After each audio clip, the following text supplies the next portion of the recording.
Assalamualaikum warahmatullahi wabarakatuh. Perkenalkan, nama saya Naila Mujamulantoni dengan NIM 242333137 dari Prodi Manajemen Pajak.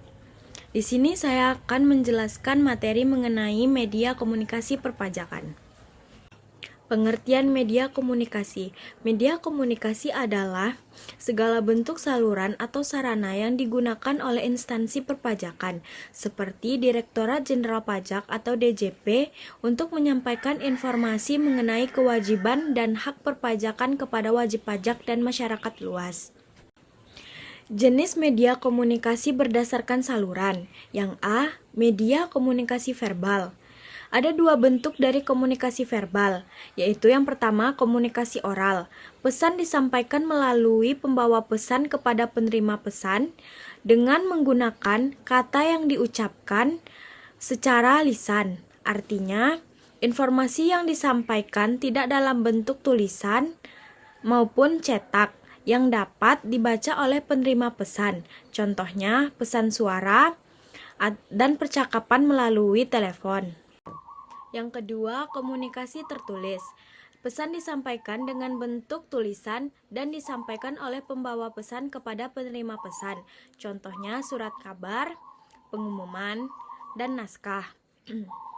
Yang B, media komunikasi nonverbal, merupakan cara penyampaian pesan tanpa perlu menyampaikan pesan dengan mengeluarkan suara maupun dalam bentuk pesan tertulis. Sekalipun ada beberapa bentuk dari komunikasi nonverbal, dapat berupa bahasa tubuh, ekspresi wajah, sentuhan, gerakan tubuh, penampilan, dan sikap. Contohnya, bahasa isyarat, tarian, dan pantomin. Yang kedua, jenis komunikasi berdasarkan fungsinya. Fungsi produksi adalah media komunikasi yang berguna untuk menghasilkan informasi. Contohnya, komputer pengolah kata. Fungsi reproduksi adalah media komunikasi yang kegunaannya untuk memproduksi ulang dan mengadakan informasi. Contohnya, audio tapes dan video tapes. Fungsi penyampaian informasi adalah media komunikasi yang digunakan untuk komunikasi yang dipergunakan untuk menyebarluaskan dan menyampaikan pesan kepada komunikasi yang menjadi sasaran. Contohnya, telepon. Jenis-jenis media komunikasi berdasarkan cara penyebarannya. Media komunikasi audio atau suara. Media audio adalah ketika penerima pesan dapat menangkap pesan tersebut dengan menggunakan salah satu indera manusia, yaitu telinga. Contoh media komunikasi audio seperti CD, radio, dan pemutar audio lainnya. Media komunikasi visual merupakan penyampaian pesan dengan cara menggunakan suara atau bentuk visual seperti video maupun gambar yang kemudian digabung menjadi satu. Contohnya seperti iklan di televisi. Media cetak adalah media cetak saluran untuk dapat menyampaikan pesan dengan menggunakan bentuk tulisan yang telah dicatat. Contohnya buku, brosur, majalah, dan surat kabar. Media komunikasi internal adalah sarana komunikasi untuk menyampaikan berbagai informasi suatu lembaga, baik penerima maupun pengirim informasi. Media internal ialah orang dalam atau publik internal terdiri atas pemimpin, anggota pegawai maupun unit kerja di dalam perusahaan.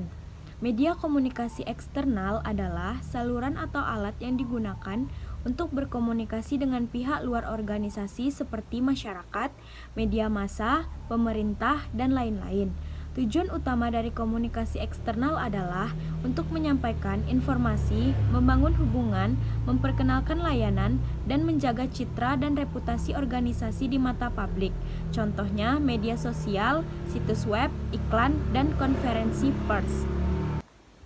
Jenis-jenis media komunikasi berdasarkan kehadiran fisik adalah komunikasi tatap muka yang pribadi atau personal sehingga melibatkan kehadiran fisik dari peribawa pesan serta penerima pesan. Yang pertama, media komunikasi siaran. Media komunikasi siaran, media audio visual.